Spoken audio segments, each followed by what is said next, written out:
Assalamualaikum warahmatullahi wabarakatuh. Bismillahirrahmanirrahim.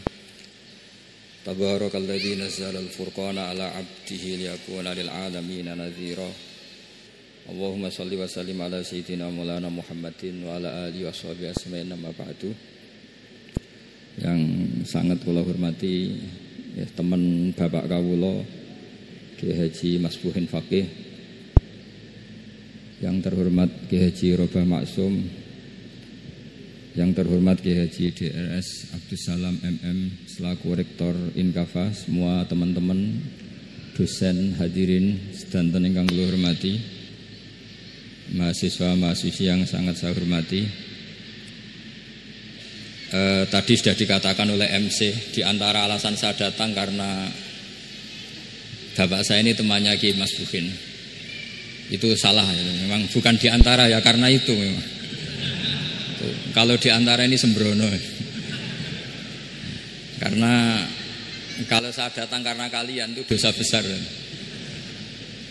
Saya ini di rumah punya ibu sudah sepuh, punya pondok. Artinya saya punya kewajiban.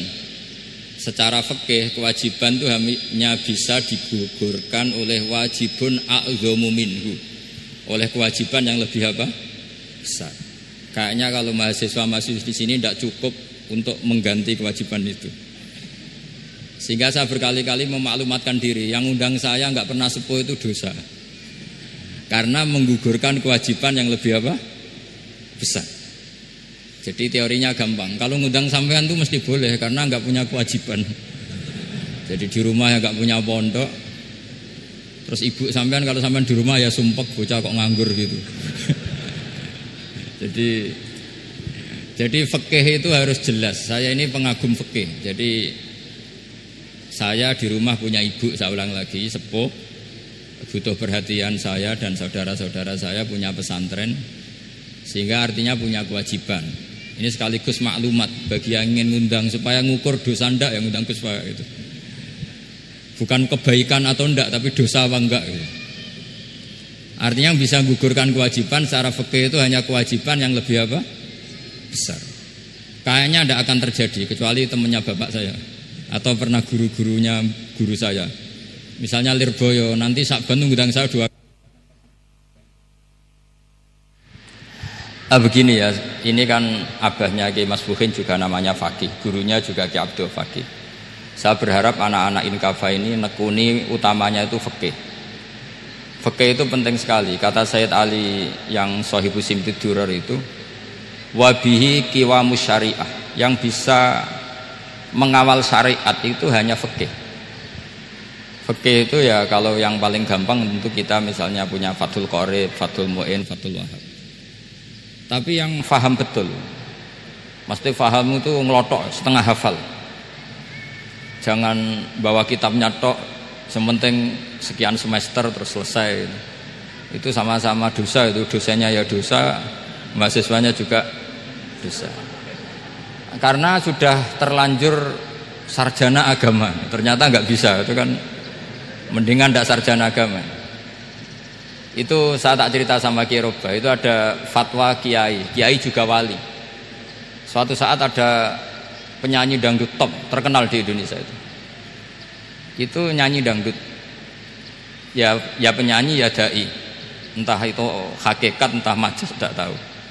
Itu kiai itu fatwanya lucu. Kalau kamu datangi dia pas main dangdut masih saya beri izin. Tapi kalau datangi dia pas pengajian itu tak larang kata. Kan santrinya jadi eskal. Ini pas pengajian dilarang, pas dangdutan kok malah dapat izin. Tapi bukan berarti halal ya, dapat izin. Dapat izin kan potensinya bisa karena dilarang lah ya tetap belerot. Terus suatu saat si santri ini setengah wali, tidak wali tapi setengah. Lama-lama itu memahami gurunya, ternyata sirinya begini. Kalau seorang penyanyi yang tidak pernah ngaji kemudian ngomong agama, itu potensinya itu fadallu wa adallu, sesat dan menyesatkan. Tapi kalau dia sedang nyanyi dangdut, penyanyinya cowok loh, sama jangan bayangkan dangdut putri, enggak, itu cowok sudah tua lagi. Jadi potensi halalnya ada lah maksudnya untuk, tapi tidak alat musiknya, orangnya. Tapi kalau dia nyanyi itu paling dosanya hanya nyanyi. Saya ulang lagi, murid tadi akhirnya paham kalau datangi pengajian itu artinya ikrar kalau dia seorang dai atau seorang yang layak ngomong apa? Agama. Itu lebih bahaya karena kita santri, apalagi kita doktor atau MM terus ngekrori orang yang nggak jelas asal usulnya. Tapi kalau nyanyi kan nyanyi saja. Sehingga itu menjadi fikih. Bahaya terbesar dalam fikih adalah apa? Mengkaji fikih tidak dari ahlinya. Ya saya ulang lagi ya, mengkaji fikih tidak dari apa? Ahlinya. Nah, kenapa demikian? Begini, saya beri contoh. Ilmu fikih itu tentu pertama dari Rasulullah SAW. Kemudian bersanad sampai kita atau kita sampai Rasulullah. Itu ngalami sekian ijtihad yang tidak mudah. Saya beri sekian contoh. Dulu Imam Syafi'i itu sukanya sama guru yang miskin ya, karena rata-rata santri juga miskin. Jadi mesti ngidolakan guru yang miskin. Karena sesama miskinnya harus berkoalisi. Tapi akhirnya gurunya Imam Syafi'i itu miskin sekali. Namanya Muslim bin Khalid Az-Zanji itu miskin, Sufyan As-Tsauri miskin, Sufyan bin Uyainah miskin. Setelah ngaji di Medina itu Imam Malik itu kaya. Pas itu Imam Malik sudah kaya. Setiap ketemu Imam Syafi'i dikasih uang. Sampai ketika Imam Malik itu bilang, kamu sudah alim, ilmu saya sudah habis, kamu ngaji sama yang lain. Sama siapa? Kata Imam Malik, orang yang sealim saya sudah meninggal, namanya Abu Hanifah. Tapi dia punya murid, namanya Muhammad bin Hasan Asy-Syaibani. Kamu ke sana. Terus Imam Malik datang ke Baki. Dulu Baki itu pasar rental, ya Grab lah kita sekarang itu. Mengumumkan siapa kafilah yang mau ke Irak.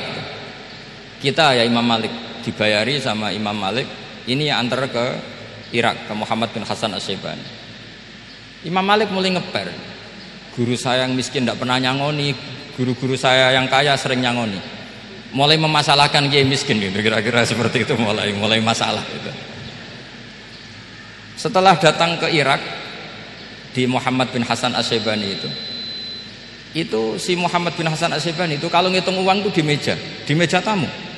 Jadi punya emas lantaan, punya uang. Kira-kira kalau Indonesia punya rupiah, punya dolar, dihitung itu di ruang tamu. Kata Imam Syafi'i, saya dengan Imam Malik saja nggak srek, ini lebih kedonyan lagi kiai. Ngitung uang itu di ruang tamu. Terus akhirnya si Muhammad bin Hasan Asy-Syaibani ini ahlul usul, dia pakar usul. Kamu heran sama saya? Iya, kiai kok kedonyan?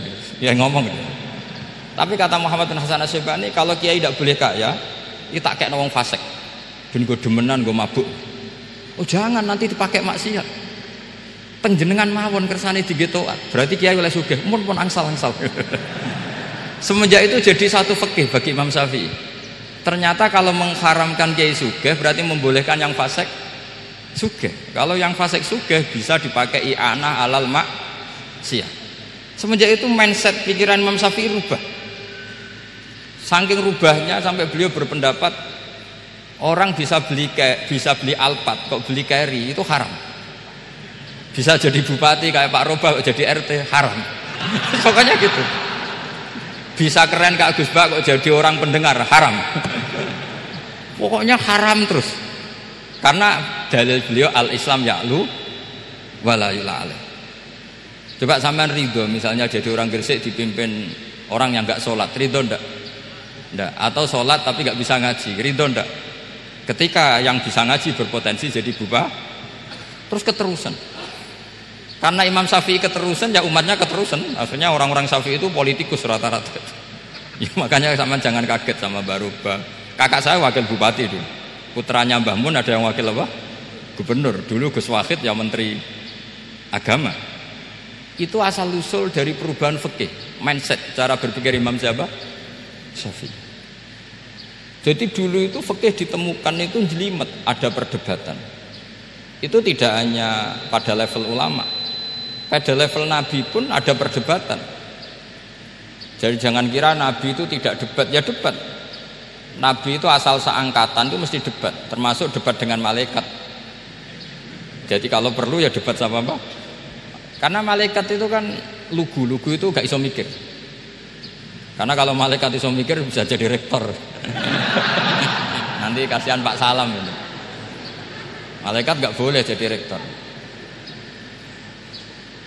Malaikat Israel itu nggak tahu etika. Jadi beliau ketika mau membunuh, mencabut nyawanya Ibrahim datang, ya Ibrahim saya ini disuruh nyabut nyawa kamu. Kata Ibrahim, wah kamu itu pasti salah. Kamu tahu saya siapa? Saya ini Khalilur Rahman, kekasih Allah. Masa kekasih membunuh yang dikasih? Ini nggak benar, logika itu nggak benar. Pasti kamu salah.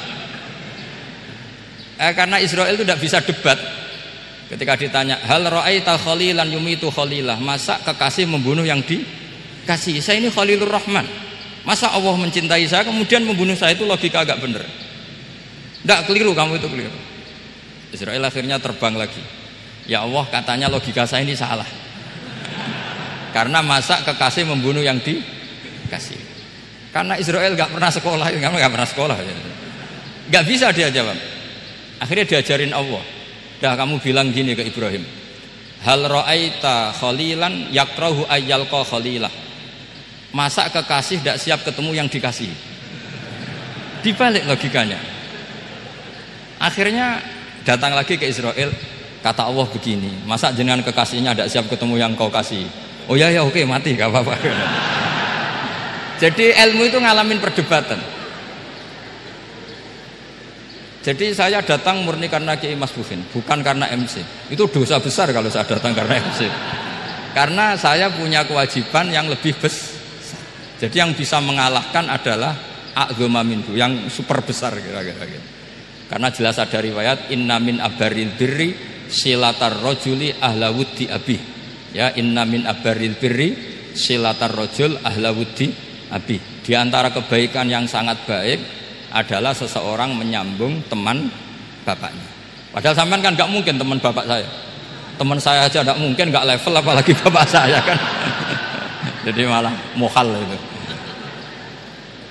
Jadi ilmu itu harus ngalami satu gesekan. Karena logika itu bisa dibalik. Nah karena ilmu itu ngalami satu gesekan, satu logika yang bisa kayak iya kayak enggak. Sehingga jargon di dunia ijtihad itu begini, ra'yuna shawabun yahtamilul khata' wa ra'yuka khata'un yahtamilus shawab. Pendapat saya benar tapi mungkin salah, tapi pendapat kamu taruhannya salah dulu tapi yang mungkin benar. Jadi mustahid, kalau ketemu mustahid itu lucu ngomongnya itu, ra'yuna shawabun yahtamilul khata', pendapat saya tarifnya benar dulu tapi yang mungkin salah. Kalau pendapat kamu salah tapi ya mungkin benar atau mungkin bisa salah, ya tidak tahu, pokoknya mungkin benar. Nah kenapa demikian? Begini, di luar masalah tauhid, seorang lagi di luar masalah tauhid itu tentu ada masalah-masalah yang sifatnya ijtihadiyah. Ya saya ulang lagi, yang sifatnya apa? Ijtihadiyah. Dan ijtihadiyah ini nggak pernah selesai karena muqtadul hal, konteks kesejarahan maupun konteks kesempatan itu tidak sama. Dulu kiai-kiai itu ngaramkan dasi, ngaramkan celana, karena yang celananan yang dasinan itu penjajah. Jika mantas sabah biqaumin fahuwa minhu. Tapi lama-lama kiai-kiai itu ya pakai dasi, pakai celana. Ya karena dianggap sudah tidak mantas sabah biqaumin fahuwa minhu. Ini ngalami pergeseran. Semua ijtihad itu ngalami pergeseran. Lalu pertanyaannya begini, lalu ijtihad apa Gus yang permanen? Yang permanen itu ya ijtihad dengan alatul ijtihad, dengan alat-alat apa? Ijtihad. Saya beri contoh misalnya begini. Nabi Musa itu yang ngalami ijtihad. Kata beliau karena kangen Allah, itu ingin melihat Allah karena kangen. Rabbi arini anzur ilai. Qala lan tarani walakin anzur ilal jabal. Ya sudah, namanya orang kangen ya ingin melihat, ya sudah gitu aja. Sehingga ahli ilmu kalam itu berdebat. Kalau kata ahli sunnah, karena Nabi Musa minta ingin melihat Allah, berarti melihat Allah itu jaiz, mungkin. Karena Nabi gak boleh bodoh meminta sesuatu yang hal. Maka antipatinya ahli sunnah terhadap pendapat Mu'tazilah itu antipati. Karena menurut pendapat Mu'tazilah Allah itu qadim, Allah itu laisa kamislihi syai'un, sehingga nggak bisa dilihat. Pertanyaannya adalah berarti Nabi Musa meminta sesuatu yang muhal. Itu bodoh sekali sampai nggak tahu mana muhal mana apa jaiz. Makanya kata Imam Ghazali, masa Nabi Musa yang nabi nggak tahu kalau melihat Allah itu muhal, sampai minta berarti nganggap itu jaiz atau boleh. Itu cara pandang orang-orang ahli sunnah apa wal jamaah. Tapi tetap saja sebagian ulama itu ya balelo, yang kayak Mu'tazilah itu ya balelo, cara berpikir pokoknya itu karena kangen, bukan karena mungkin atau tidak mungkin. Jadi nggak mungkinnya tetap tidak mungkin. Terus mereka dalil la tudrikul absar wa huwa yudrikul absar. Nah, sudut pandang ini akan terus. Ada seorang wali ditanya, kalau kamu di surga ingin melihat Allah apa enggak? Jawabnya enggak. Kenapa aja? Kasihan Allah. Terus kenapa aja? Unazzihu dzalikal jamala an nadzari misli. Saya tidak ridho Allah yang hebat, yang keren, kemudian sing delok di rumah aku wong gresik. Koyok gak ngergani pangeran. Sebenarnya sing delok Allah ben golongane Nabi Muhammad, Nabi Ibrahim, kowe ora usah ngilangi keren maksudnya itu. Jadi ada ulama itu jadi wali kalau sholat itu karena di soft belakang. Tapi jangan ditiru. Itu kan gak lazim ya. Lazimnya kan afdhalus sufuf as-saful awal. Ketika ditanya, "Kenapa kamu kalau sholat di belakang?" Cek GR koyok wani suwan pangeran kok ngarep. Aku sungkan dadi kok guri. Kalau sampean kan karena malas bukan karena sungkan. Jadi itu artinya rasa ya. Makanya nggak bisa, nggak ada ijtihad itu tidak mungkin karena perasaannya orang itu beda-beda. Itu Sayyid Abdul Al-Haddad itu kalau ngendikan masyhur, man da'a li dzalimin bil baqa faqad ahabba yu'sawwa fi ardi. Orang yang mendoakan orang fasik masih hidup, gak mati-mati, itu berarti suka kalau Allah dimaksiati di buminya. Wong fasik kelakuannya rak maksiat, nak mbok dongakno mari, itu berarti kamu ingin Allah didurakani terus menerus karena si fasik masih hidup. Tapi kalau Abul Hasan As-Sadili cara ngendikan gini, kalimatnya persis. Man ahabba alla yu'sawwahu fi ardi faqad ahabba alla tadhharu maghfiratuh. Orang yang ingin dunia ini steril gak ada maksiat, maka sama saja berkeinginan tidak melihat luasnya maghfirahnya Allah. Sama-sama wali besar, tapi cara pandang hubungannya dengan Allah seperti itu. Jadi mau tidak mau, ijtihad itu mau tidak mau. Makanya tidak usah dipertentangkan misalnya cara berpakaian, cara apa, yang penting sesuai aturan Islam ya sudah. Karena ini urusan rasa. Urusan apa? Rasa. Itu Syekh Hasan Basri itu sering jagongan sama Robiah Hadawiyah. Itu secara fikih salah. Tapi pas itu ulama fikih ditanya, kenapa Anda tidak komentar terhadap dua wali besar yang sering ketemu? Andai kan semua santri seperti itu akan saya halalkan, kata. Karena nggak mungkin punya nafsu. Sehingga fikih dulu memang masih asli. Kamu lihat di takrib misalnya, lelaki melihat perempuan itu nggak boleh kecuali sekian alasan. Termasuk boleh itu li taklim karena mengajar, atau lil muamalah. Lah ini yang mulai masalah. Ada warung kopi, penjaganya cantik, santri-santri ngopi. Ini lil muamalah katanya. kan kasus itu. Mau disalahkan tuh ada takbirnya. Mau dibenarkan ini jelas fasik kan, sudah jelas fasik. Maksudnya sudah fasik sebelum itu ditambah itu, jadi fasiknya permanen. Nah pertanyaannya adalah, kalau kamu ngajar mbak-mbak, kemudian hafal yang cantik yang enggak, itu taklim lin nazar apa nazar li taklim? Itu taklim apa modus? Makanya kalau ngopi cari bakul yang cantik, itu muamalah untuk nazar apa nazar untuk muamalah? Loh kalau saya ngopi dengan kirobah pasti halal. Karena begini, berjalan saja, bareng capek, nggak tahu itu warungnya siapa, terus berhenti ngopi. Kebetulan bakulnya cantik. Nah itu mungkin halal karena kan saya tidak milih-milih. Ingin ngopi kebetulan bakulnya cantik. Kalau kamu kan nggak apal daftarnya. Wah itu mesti haram itu mesti haram itu. Karena berarti kan kamu menjadikan ngopi ini modus. Gue jagani nak takok pangeran. Lo kok nazar? Muamalah Gusti, muamalah. Itu mesti modus. Maka fikih itu harus dikawal oleh tasawuf. Kalau ndak, semua hukum fikih bisa diakalin. Makanya Imam Bukhari punya satu bab namanya Kitabul Khiyal. Bab mengkhilaf fikih. Beliau itu antinya sama Abu Hanifah itu luar biasa.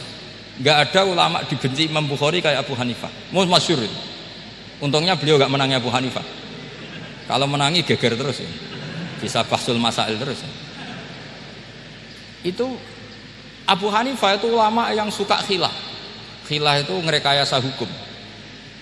Misalnya begini, saya ini puasa agak lemes, ujian agak lemes, apalagi kiai serapati di duit, santri beling-beling lemes ini. Apa mangan ini kan, poso-poso kok mangan kan gak keren. Supaya saya bisa makan dan halal, saya bisa ngajak kiai Robai ya jalan-jalan. Jalan-jalan nyari yang jarak 2 marhalah. Ya sudah. Terus bisa makan. Kalau ditanya Allah kok makan? Musafir. Jadi bolehkah insya'us safar menciptakan pergi demi untuk supaya boleh iftar? Boleh enggak cara jenengan? Coba kok enggak boleh, alasannya apa? Kan pergi.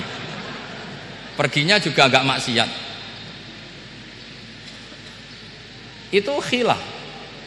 Tapi Sayyid Muhammad, Abuya Sayyid Muhammad, Muhammad bin Alawi, Sayyid Muhammad itu membela Abu Hanifah. Artinya membela jangan semua khilaf itu diharamkan. Karena itu cara, saya ulang lagi, karena itu cara untuk mengawal bahwa hukum Allah itu luas. Karena kalau nggak ada khilaf itu ya kita kesulitan. Kita kesulitan. Misalnya begini, ini penjelasannya, makanya kita harus sering mendengar. Saya itu dulu masih sangat fikih itu protes, kenapa ada poluan polisi wanita? Itu kan pekerjaan cowok ya, pekerjaan pria.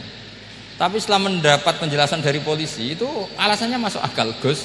Kadang-kadang orang nakal itu menyembunyikan narkoba itu di alat wanitanya. Itu kalau semua lelaki polisi kayak jenengan masalah itu. Sehingga memang harus ada polisi wanita karena sebagian pengedar narkoba itu perempuan dan menyembunyikannya di tempat itu. Kalau semua polisi cowok kan nggak kebayang. Sehingga kita akhirnya mendengar membolehkan polisi itu wanita. Ada wilayah yang harus wanita. Begitu juga ada pertanyaan, kenapa sih dokter kandungan itu cowok? Saya punya banyak santri yang muhibin saya itu dokter kandungan. Tak tanya, kamu itu kok cowok kok jadi dokter kandungan, kan pekerjaannya seperti itu. Dia jawabnya lucu.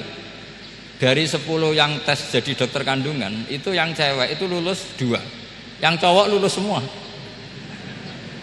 Karena ketika cewek dites melihat ketuban pecah darah itu langsung pingsan.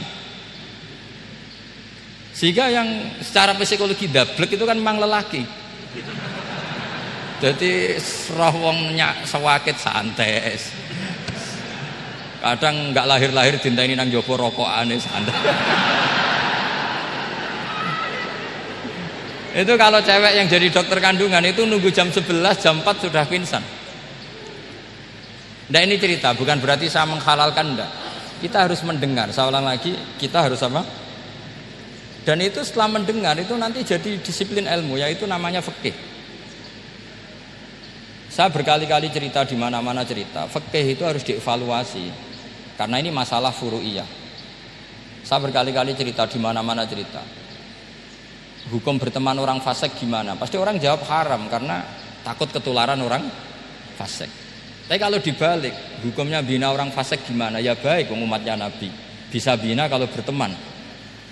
Kamu bisa bina orang fasik tanpa berteman? Gak bisa. Jadi kalau dibalik, hukum berteman orang fasik gimana? Haram. Hukumnya bina orang fasik? Baik. Bisa bina kalau berteman. Berarti berteman orang fasik? Ya terus nanti pada level lapangan sih gampang. Kalau yang soleh membina yang fasik dan yang fasik ketularan yang soleh, maka ternyata baik. Kalau yang soleh ketularan fasik ya berarti ternyata buruk. Tapi kan hukum masa nunggu kenyataan, kan jadi nggak hukum. Di mana-mana hukum itu kan ada asumsi, karena ini masalah ijtihad. Nah itu yang dilakukan para ulama kita. Jadi sampean harus mengkaji fikih secara detail karena tidak hanya kita yang khilaf. Nabi-nabi juga khilaf dalam menentukan dakwah ilallah. Wali-wali kita kayak Abdul Hasan Asyadili sama Sayyid Abdul Al-Haddad itu juga khilaf. Imam Ghazali ya khilaf. Imam Suyuti itu kalau ketemu Al-Qastolani itu saling tidak nanya, saking nggak cocoknya, masyhur itu. Jadi ulama ya ora cocok. Bedanya nak saiki perkara partai gitu. Kalau orang dulu enggak, karena pakai asumsi karena memang susah. Ndak misalnya memang tak bedai, tak beri yang ndak misalnya ada orang rukuk kemudian ngentut, itu sholatnya batal apa enggak? Enggak, jawab saja. Enggak, orang sholat kemudian pas rukuk kentut atau kelihatan auratnya, sholatnya batal apa enggak? Batal. Lah itu keliru nih sampean, itu salah dosennya mesti itu. Pertanyaannya gini, yang dikatakan sholat itu kan aqwalun wa af'alun muftatahatun bitakbir muftatamatun bitaslim. Lalu ketika sampai rukuk apa sudah namanya sholat? Jika kamu katakan batal, namanya sholat aja belum kok sudah kamu katakan batal itu.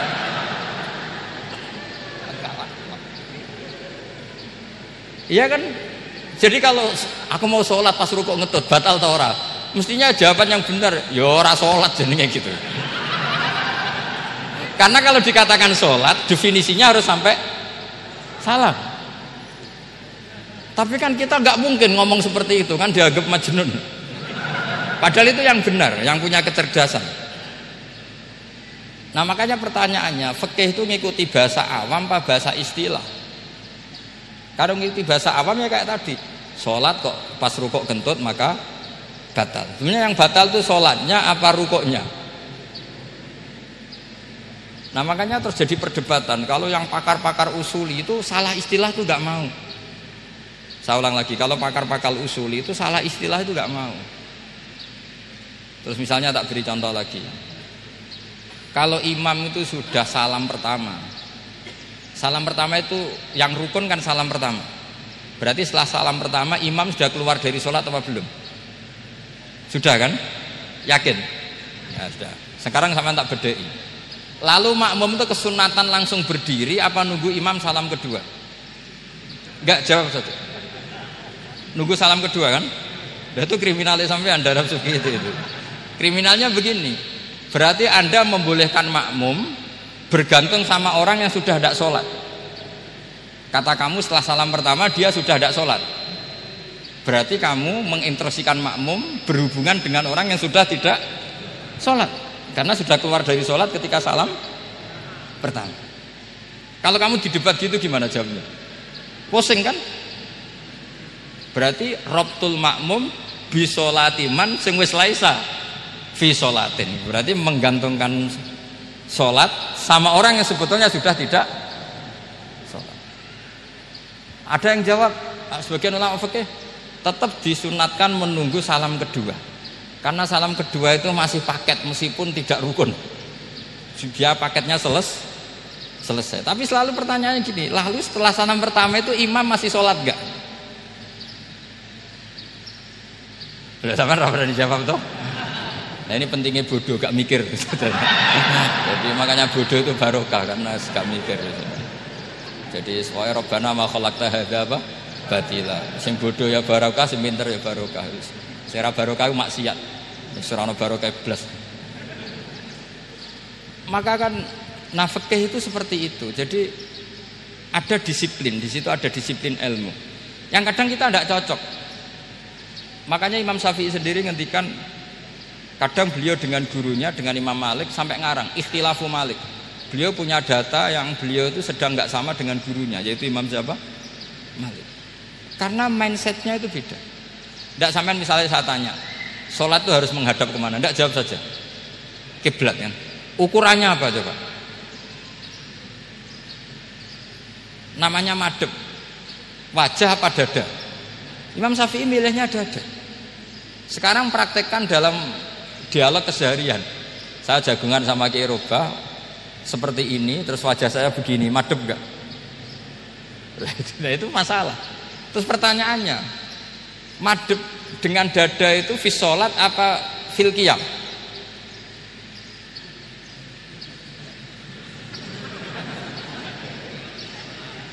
Loh enggak, kalau fi sholat pas sujud dada kamu madem mana coba? Kamu tidak pernah mikir kan? Ya madem pakai dada itu kan kalau berdiri, kalau rukuk sama sujud.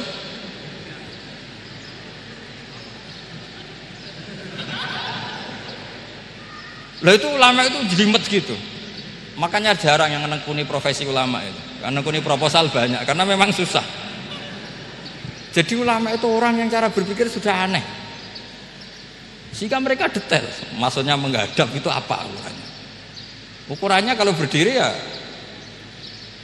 dada, tapi nggak bisa kamu katakan at-tawajjuh bisodri, aturan dalam sholat, fikuli sholat. Pertanyaannya lah kalau rukuk sama sujud, dadanya menghadap kemana coba? Maka itu ilmu yang sudah jelimet. Nah ulama usul fikih, ulama yang nggak mau salah per detail hukum. Sehingga menurut Imam Rafi'i, misalnya kalau beliau ditanya sujud itu gimana ya, asal watul jabhah ya sujud. Tapi kalau menurut Imam Nawawi harus melibatkan 7 apa? Anggota, yaitu al-jabhah, wal yaden, wal rukbaten, wal qadamen. Oke, Imam Nawawi kita ikuti. Tentu keseharian kita pakai Imam Nawawi, yaitu berdasar hadis umirtu an asjuda ala sab'ati a'dzumin al-jabhah, wal yaden, wal rukbaten, wal qadamen. Berarti berapa? 7. Tapi pernah saya cek di kitab karangannya Imam Syafi'i, ketika beliau ngendikan saya suka kalau orang sujud itu melibatkan 7 anggota berdasar hadis ini. Tapi kata beliau wayah tamilu, dan bisa saja sujud yang watul jabhah itu sudah cukup. Terus kata Imam Syafi'i, limadza, karena Nabi ketika sujud itu hanya ngendikan begini, sajadalaka wajhi wa sam'i wa basori. Gak ada di hadis wayadi, warubati, wakodami. Ya sudah akhirnya. Nah, itu sudut pandang. Terus gugatan kedua begini. Ada orang Muslim yang sujud sama berhala. Untuk menjadi murtad itu harus 7 anggota apa cukup watul jabhah alal ardi? Untuk sah menjadi murtad itu. Untuk sah menjadi murtad cukup watul jabhah alal ardi harus 7 anggota. Untuk keabsahan murtadnya itu tidak jawab. Makanya ini tugas dosen-dosen ini meminterkan ini, karena namanya sudah faqih. Faqih itu ahli fikih yang detail, namanya faqih. Kalau ini mutafaqih. Jadi bukan tafakuha tapi tafakuha, kayak tamarodo. Jadi wazannya nanti itu wal idhari ma laysa fil waqi'. Jadi ini bukan gojlok, ini memang marah saya ini. Jadi kalau sudah pakai gelar fakih harus fakih betul. Karena ilmu fikih itu sebetulnya gampang. Sampean kalau ngaji i'anah itu kelihatan fikih itu gampang karena ada logika yang terbangun. Misalnya begini, orang kalau tawaf itu disuruh agak jauh dari Ka'bah. Jangan sampai nginjak sadarwan. Karena sadarwan itu pondasi itu ikut Ka'bah. Kenapa begitu? Ya jenenge ra muteri Ka'bah, ide-ide Ka'bah. Jadi sebenarnya sederhana logikanya. Sing jenenge muter itu di luar itu kita muter. Lah kalau nginjak pondasinya namanya gak muteri Ka'bah tapi ide-ide Ka'bah. Ya jadi sederhana, sebetulnya ya masuk akal. Jadi fikih itu enggak ada yang iskal, sebetulnya masuk akal. Tapi karena kita nekuni itu tidak serius, maka terus jadi paradok. Saya beri contoh lagi, ini sebagai penghormatan saya sama Kiai Mas Bukin, karena ini sudah namanya fakih. Kalau ada ayam jago ditabrak truk, terus kejet-kejet, andai kan dibiarkan pun mesti mati, karena gerakannya sudah harokatul madbuh. Terus kamu sembelih, itu halal apa enggak? Enggak jawab, ayam jago loh. Kalau kamu katakan halal, dia sudah tidak punya hayatun mustaqirroh, kehidupan yang permanen. Andai kan kamu biarkan pun 1 menit lagi meninggal. Kejet-kejet kan mau prosedur saja. Maksudnya pantasnya mati yo kejet-kejet sih, tapi sebetulnya sudah pasti mati. Maka ini ada 2 ulama. Kalau kata Imam Malik tetap namanya halal. Karena ruhnya masih di situ, sehingga ketika kita nyembelih, ya nyembelih hewan yang hidup. Yang namanya nyembelih itu pokoknya mematikan yang punya roh. Sementara saat itu rohnya masih di situ, meskipun 1 menit lagi pasti mati. Tapi kalau mazhab Syafi'i enggak, ini sudah harokatul madbuh, tidak punya hayatun mustaqir. Sehingga dalam perdebatan ulama fikih itu lucu, kadang ya gampang-gampang mangkel no. Misalnya begini, kalau ada anak lahir tidak ada amaratul hayat, nggak nangis, nggak bernafas, sunat disolati apa enggak? Siktun sing layas tahillu walayas, langsung lahir langsung mati, nggak ada amaratul hayat. Rata mikir tuh. Itu tidak wajib disolati. Alasannya, ya kan memang sholat alal mayit kan tidak pernah hidup. Di mana-mana mayit itu setelah hidup mati. Ini kan tidak pernah hidup. Namanya ya qit'atul lahmin, ya potongan daging itu aja. Enggak. Jadi kadang fikih diwaca tenan jebule mangkel no. Terus ketika di kitab Minhajut Thalibin itu, kalau kamu keluar mani itu wajib mandi enggak? Wajib kan? Kalau keluar mani inzal itu kan wajib mandi. Nah, kenapa nifas atau wiladah keluar bayi? Kenapa ibu-ibu kalau keluar bayi wajib mandi? Alasannya lucu. Li'annal walad maniyun pun akidun. Ini kan wis mani cuma mengkristal. Jadi kadang fikih mangkel. Apa ya kok? Sembrono itu. Mosok wajib mandi wiladah itu karena apa? Li'annal walad maniyun mun akidun. Niku mani sing wis mengkristal. Mani sing wis jelalatan lah, lahir nangis macam-macam. Jadi ternyata karena kenapa fikih butuh alasan? Nyari hadis tentang keluar anak mandi itu enggak ada yang sorry. Yang ada adalah tentang inzal. Innamal ma' minal. Akhirnya dicari-cari ternyata walad itu maniyun mun akidun. Lah ini problem fikih. Sampean harus siap dengan pelajaran seperti ini. Meskipun sampean mungkin wong priyayi, tapi ini ilmu. Ya, saya ulang lagi, ini ilmu. Sehingga ulama itu mau tidak mau harus mau mendengar. Karena logika yang terbangun itu nunggu kalau mendengar kayak tadi. Malaikat Israel baru sadar, masa kekasih bunuh yang dikasih. Masuk akal. Iso mikir juga Israel. Kalau sama sampean sih nggak nerima tetap selonang-selonang, ini masalah Ibrahim Khalilur Rahman. Sehingga kita di alasan fikih itu harus kita dengar. Saya dulu itu, saya sampai sekarang itu sama, kalau bayi lahir masih sudah berbentuk bayi, saya sendiri berpendapat sebaiknya disolatin. Kalau sudah berbentuk bayi, meskipun tidak nangis, tidak ada amaratul hayat. Kan yang digugurkan itu wajibnya, bukan masalah boleh dan tidak. Itu banyaklah perdebatan ulama di bab itu. Saya beri contoh lagi perdebatan ulama. Ini contoh-contoh fikih karena ini khusus penghormatan status fakih tadi. Itu kalau ada orang mati, jenazah itu. Jenazah itu kalau sholat, itu kan umumnya jenazah di depan, kita nyolati di belakang. Itu yang mengatakan begitu ya tidak punya alasan, ya taunya mulai dulu begitu, di mana-mana nyolati jenazah, jenazahnya di depan. Tapi di kitab Mahali jelas diterangkan, kata kaul sani tidak wajib. Alasannya ya lucu, fa innal janazah laisat bi imamin. Jenazah itu tidak imam, kenapa harus di depan? Kan kacau kan. Lu coba alasannya di depan apa? Dia ada imam kok. Nah, barokahnya fikih itu sehingga kita melihat di Arab Saudi sekarang itu jenazah kan di belakang. Tapi kita tetap nyolati apa? Mayit. Kalau di Arab Saudi musim haji itu jenazahnya di kamar mayit, tapi kita nyolati.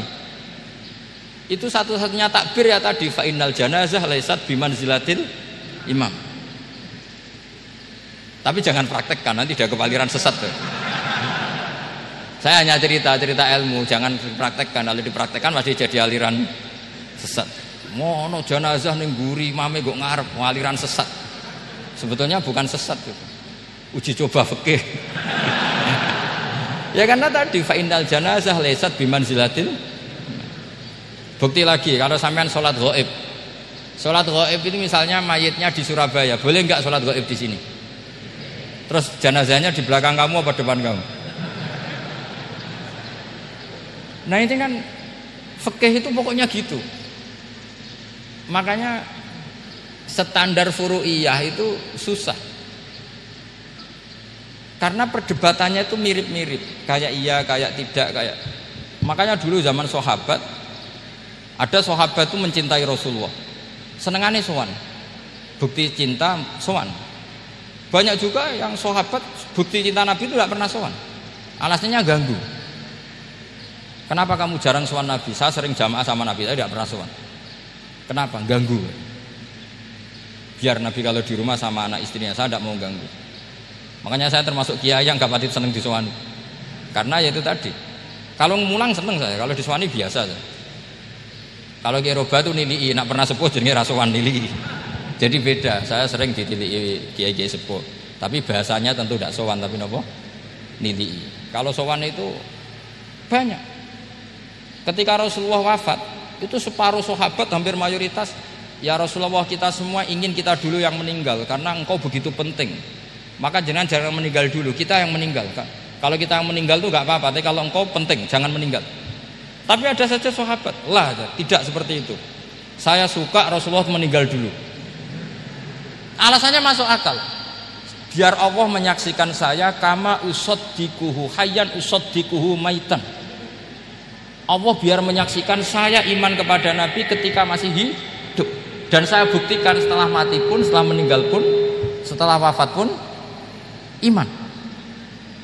Jadi ternyata baisnya itu supaya orang tahu bahwa iman kita kepada Nabi itu iman yang super. Sehingga ketika beliau sugeng ya kita iman, setelah wafat juga kita iman. Kai usaddikuhu maitan kama usaddikuhu hayyan. Supaya saya mentasdikkan beliau setelah meninggal sebagaimana kita mentasdikkan beliau saat masih hidup. Dan ternyata Allah ridho dengan perkataan sahabat itu. Kenapa Allah ridho? Karena menjadi pelajaran bagi orang-orang yang ditakdir gak menangi Rasulullah SAW. Tetap mereka iman. Jangan kayak setan itu kurang ajar betul kalau iblis itu. Masyhur itu, iblis itu nangis-nangis neng Nabi Musa. Iblis itu takutnya sama Allah itu luar biasa, sampean kalah. Iblis itu setiap ketemu malaikat karena dia ngerti alam gaib, mesti apa itu? Kama sali syaitani idz qala lil insani kfur falamma kafara qala inni bari'um minka inni akhafu wa rabbal alamin. Jadi setan iblis itu paling sering bilang inni akhafu wa rabbal alamin karena iblis itu tahu surga, tahu neraka, tahu kekuasaannya Allah. Jadi takutnya sama Allah luar biasa. Makanya setiap dia mengajarkan kekafiran, setelah orang itu kafir gimana? Inni bari'um minka inni akhafu wa rabbal alamin. Saking takutnya sama Allah, suatu saat iblis ini datangi Nabi Musa. Karena tahu Nabi Musa itu kalimullah, orang yang bisa komunikasi langsung dengan Allah. Ya Musa ya kalim Allah, saya ini makhluk, saya takutnya sama Allah luar biasa. Tolong rayukan Allah supaya nerima tobat saya. Karena dirayu terus lama-lama Nabi Musa bilang, oke, tak rayukan Allah. Sama Allah, karena Musa kekasihnya, ya Allah, iblis itu ingin tobat, tolong dikasih hak tobat. Kata Allah, oke, dia bisa tobat asal mau sujud di makamnya Nabi Adam, karena kesalahannya dia gak mau sujud sama Nabi Adam. Semenang Nabi Musa karena ada cara untuk iblis menjadi tobat. Dikasih tahu sama Nabi Musa, alhamdulillah kamu diterima tobatnya. Syaratnya apa? Sujud ke kuburannya Nabi Adam. Wah, iblis ya tau aslinya terus. Asjuduhu maitan wa qatla asjuduhu hayyan. Oh, zaman urip aku ora gelem, pomene wis mati. Oh, dasar setan itu. Zaman urip aku ora gelem wis mati mbok kon sujud. Kumat maksudnya terus ya sudah terus sampai sekarang akhirnya. Kalau sekarang sudah tidak mungkin lagi karena enggak ada Nabi Musa sudah. Jadi ijtihadnya sahabat melihat wafatnya Rasulullah itu beda-beda dan ternyata semuanya diridhoni Allah. Karena ternyata yang suka Nabi wafat dulu adalah ingin supaya umat Islam tetap mencintai beliau, iman sama beliau, tasdik sama beliau, sebagaimana tasdik zaman sugeng. Makanya kita harus mencintai guru-guru kita. Uhibbuhu maitan kama uhibbuhu hayyan. Saya sampai sekarang itu ya merasa Mbah Mun itu tidak meninggal. Saya masih merasa kalau bapak saya tidak meninggal karena kita mencintai beliau-beliau ketika hidup dan ketika wafat itu sama. Karena beliau-beliau sama kita juga seperti itu. Rasulullah itu ketika mendekati wafat, ya bahasa halusnya intaqala ila rafiqil a'la. Itu Nabi kalau ngendikan tuh rileks sekali. Hayati khairun lakum wa wafati khairun lakum. Cung aku nak urip ku ya apik. Engko nak aku wis kapundhut ya apik. Fa amma hayati fali asunna lakum asunan. Sebagian riwayat fa innakum tuhadditsuna anni wa uhadditsu ankum. Kalau saya masih hidup, saya bisa mengajarkan kamu sunnah, mengajarkan kamu tradisi-tradisi yang benar. Dan ketika aku mati, ketika aku sudah wafat, maka saya jejer Allah, kata Nabi. Saya berdampingan dengan Allah, maksudnya dekat Allah. Tentu bila kaifin walan hisor. Terus sudah fa inna amalakum, amal-amal kamu diperlihatkan ke saya. Berhubung saya sudah dekat Allah, kalau amal kamu baik, saya muji Allah. Kalau amal kamu buruk, saya langsung mintakan ampun kepada Allah. Jadi Nabi rileks sekali. Artinya saya hidup bagus karena bisa ngajarkan kamu as-sunan wasyara'i. Kalau saya wafat karena saya dekat Allah. Kalau kamu baik, saya muji Allah. Kalau kamu buruk, saya mintakan ampun kepada guru-guru kita juga seperti itu. Justru setelah wafat, beliau-beliau punya kesempatan dekat sama Allah, dekat sama al-malail a'la, sehingga mendoakan apa? Kita. Nah, terus kata Sayyid Muhammad, wala taqulu lima yuqtalu fi sabilillahi amwat. Kamu jangan pernah berkeyakinan atau berpendapat atau berkomentar kalau orang-orang yang mati fi sabilillah adalah berstatus apa? Mati, amwat. Kalah.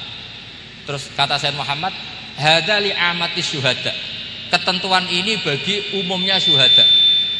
Artinya gini, umumnya syuhada saja tidak berstatus amwat. Apalagi hadza Rasulullah sayyidul syuhada, sayyidul anbiya, sayyidul mursalin, tentu tidak pernah berstatus amwat. Ya saya ulang lagi ya, jadi zaman cara berpikir amatus syuhada, syuhada yang umum saja berstatus hidup, tidak boleh distatuskan amwat. Apalagi Rasulullah itu sayyidus syuhada, sayyidul anbiya, maka status beliau pasti hayyun la yamut, pasti beliau itu hidup tidak. Dan karena beliau itu asfaq, sangat sayang kepada kita, sebagaimana zaman beliau hidup itu sayang kepada kita, sampai nangis-nangis minta hak syafaat, maka setelah meninggalkan pun beliau pasti sayang kita dan pasti berusaha supaya kita diampuni oleh Allah Subhanahu wa ta'ala. Sehingga ada sahabat yang tadi berpendapat, kalau saya enggak masalah Nabi wafat dulu, supaya Allah menyaksikan saya usaddiquhu maitan kama usaddiquhu hayyan. Jadi ini cerita ya, cerita sudut-sudut pandang. Jadi saya mohon kalau mengkaji fikih itu harus detail. Minimal takrib itu setengah hafal. Supaya konstruksi ilmu itu utuh. Ya sama lagi konstruksi ilmu itu. Karena ilmu itu mesti ada yang apa ya? Ya rada setengah salah itu, tapi disalahno ora kena. Ndak sampean tak bedheki, nak pancen bener langsung tak angkat jadi rektor. Nak bener tuh. Coba rukun sholat pertama itu apa coba? Rukun sholat pertama niat. Niat sama berdiri dulu mana? Ayo niat dulu baru berdiri, apa berdiri dulu baru niat? Berarti niat sama berdiri dulu mana? Rubah kan? Artinya kita mau bilang tartib urutannya niat, berdiri, takbir gak bisa. Yang dikatakan niat itu apa? Qasdus syai' muktaronan bifi'lihi. Berarti niat sama takbir harus bareng apa urutan? Bareng. Terus dengan qiyamnya urutan apa bareng? Bareng apa urutan? Loh enggak, kalau urutan berarti takbir dulu, duduk, baru berdiri. Nah maka seperti ini itu mau tidak mau kita salah. Dikatakan tartib ya salah, dikatakan serentak ya salah. Cuma karena kita bodoh, gak tahu mikir itu, alhamdulillah kan di situ itu. Lo coba niat sholat, niat, takbir, qiyam dulu mana? Niat, takbir, qiyam dulu mana coba? Dulu qiyam. Enggak ada kitab yang mengatakan arkanus sholat awaluha. Oh, dianggap kitab kriminal maksudnya. Makanya ngendikane ulama-ulama di sarah-sarah, mau ndak mau sebagian istilah itu tasamuh itu wis digawe gampang ngono kok repot. Karena kita ndak bisa detailnya. Coba misalnya puasa Ramadan itu wajib apa? Tabyitun niat, nginepno niat. Sing darani nginep itu umure lama apa enggak? Lama kan? Sekarang sebelum 2 menit kamu baru niat, sah apa enggak? Sah. Itu sempat nginep apa enggak 2 menit itu? Enggak sempat kan? Jadi ilmu itu makanya kata ulama-ulama pokoknya ilmu itu mesti ono unsur tasamuh. Tasamuh itu ya tiga gampang. Apa? Tiga gampang. Misalnya Imam Syafi'i berpendapat mashu ba'dir roksi. Itu kata beliau walau sa'rotan fi hadir roksi. Meskipun satu rambut asal masih di wilayah kepala. Tapi kalau rambut itu dikeliwir, dibasuh di sini enggak sah. Karena sudah keluar dari batas apa? Kepala. Imam Syafi'i cara berpikir kan ya ngene iki jenenge basuh sirah. Tapi cara Abu Hanifah enggak. Ya enggak, yang namanya megang kepala itu ya minimal 1/4 lah. Masa gitu dikatakan megah. Lalu ulama usul fikih itu berdebat. Sesuatu itu sesuai masodaknya. Masodak itu yasduku alaihi kadza, yaitu ini tadi saya cerita ke Ibu Khin tentang ngaji Jamul Jawame. Ini ilmu yang di Jamul Jawame. Sesuatu itu ukurannya mayasduku alaihi kadza apa dengan takrif definisi. Misalnya gini, sholat itu batal dengan makan. Kalau kamu sholat makan batal enggak? Enggak, jawab saja. Batal. Itu satu upo apa satu piring? Enggak, jawab saja. Satu upo sudah batal. Sekarang bab makan di ngurmat tamu. Cung tamuku keimangan. Iku sak upo apa sak piring? Lah ini kan tidak fair, di bab tamu makan satu piring tapi di bab sholat satu upo. Maka pertanyaannya, lalu penamaan sesuatu itu berdasar masodak mayasduku alaihi ismu kadza atau berdasar uruf?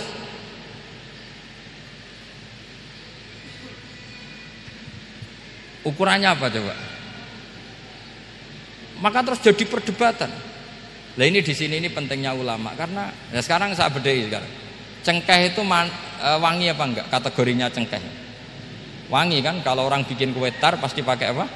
Cengkeh. Pakai wedang ronde supaya manis, apa wangi dikasih apa? Cengkeh.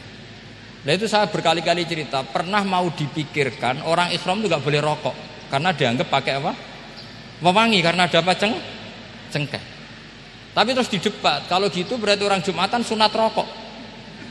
Karena Jumatan disunatkan pakai pewangi. Wah itu kan akhirnya tuh wah iya repot ya kan.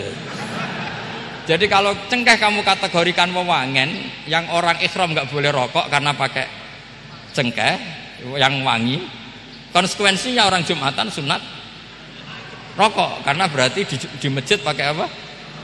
Pewangi. Kan sesat semua ya jadi. Jadi itu ilmu. Makanya selain fikih mateng itu ada ilmu yang namanya usul fikih. Usul fikih itu yang neliti itu. Mayasduku alaihi kadza. Jadi wis ngono iku darani ngono. Saurang lagi. Ngono iku wis darani ngono. Ora perlu roh detail. Ya, saya ulang lagi. Wis ora perlu roh detail. Makanya Abu Hanifah itu misalnya basuh wajah. Wis angger keceluk ngene iki basuh wajah. Nek Imam Syafi'i kan detail. Mimbaini mana bitis sya'ri sampai ila somahe udunehi ila dzakon. Terus mana bitis sya'ri Imam Syafi'i nambah apa? Ghaliban. Kenapa ditambah ghaliban? Karena kalau orang budak mana bitis sya'rinya di sini. Jadi itu fikih. Jadi fikih itu jelimet. Padahal kita ini nggak pernah berpikir secerdas Imam Syafi'i, tapi akhirnya ya mikir juga. Nah, gak ditambah ghaliban, mana bitis sya'rinya orang budak kan? Sini. Terus sekarang perdebatannya, orang budak basuh maskur roksi di sini sah enggak?